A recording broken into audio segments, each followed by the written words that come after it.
మేము కూడా మీలో ఒక్కళ్ళమే. అందుకే మాలాగే ప్రశ్నించడం, అవగాహన పెంచుకోవడం, పెంచడం మీ పని కూడా. నేనేహా ఈ న్యూస్ విన్నావా? ఏంటి? ఉమెన్ ఇంకా చైల్డ్ సేఫ్టీ కోసం బెంగాల్లో ఒక కొత్త బిల్ తీసుకొచ్చారు మమతా బెనర్జీ. ఎప్పుడు చూడు ఉమెన్ సేఫ్టీ అంటుంటావు కదా, ఇప్పుడు చూడు ఈ బిల్తో తప్పు చేయాలన్న ఎవరికైనా భయం అవుతుంది. అవునా?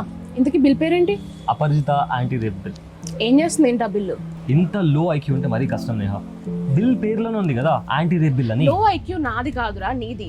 నిర్భయ, దిశ, ఇప్పుడు అపరిజిత పేర్ల సెలక్షన్ మీద పెట్టిన దృష్టి ఆడవాళ్ళని ప్రొటెక్ట్ చేయడంలో పెట్టుంటే ఈ పాటికి ఎక్కడో ఉండేవాళ్ళం. ఇలాంటి కేసెస్లో కన్విక్ట్ చేసి శిక్ష పడడం కంటే పెద్ద అచీవ్మెంట్ ఏముంటుంది చెప్పు. ఇంతకీ బిల్ పేరేంటన్నావు? Aparajita anti rape bill. Exactly, మా లైఫ్ లో లేని సేఫ్టీ బిల్ పేర్లో భలే ఇంక్లూడ్ చేశారా. లేట్ నైట్ వర్క్ నుంచి ఇంటికి వస్తుంటే సేఫ్టీ ఉండదు.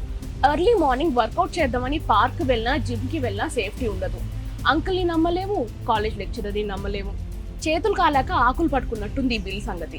అసలు రేపే జరగకుండా చూడండిరా అయ్యా అంటే, రేప్ చేసిన వాళ్ళకి పనిష్మెంట్ ఇస్తామంటే అది వర్కౌట్ అవ్వదు అని మనం ఇప్పటికే చాలాసార్లు చూసాం కదా. అలా కాదు నేహా, ఇది ఒక హిస్టారిక్ బిల్ అంట, నీకు అర్థం కావట్లేదు. సర్లే నాన్న, మనం వెళ్ళి నెక్స్ట్ బిల్కి పేర్లు ఎత్తుకుందాం పద.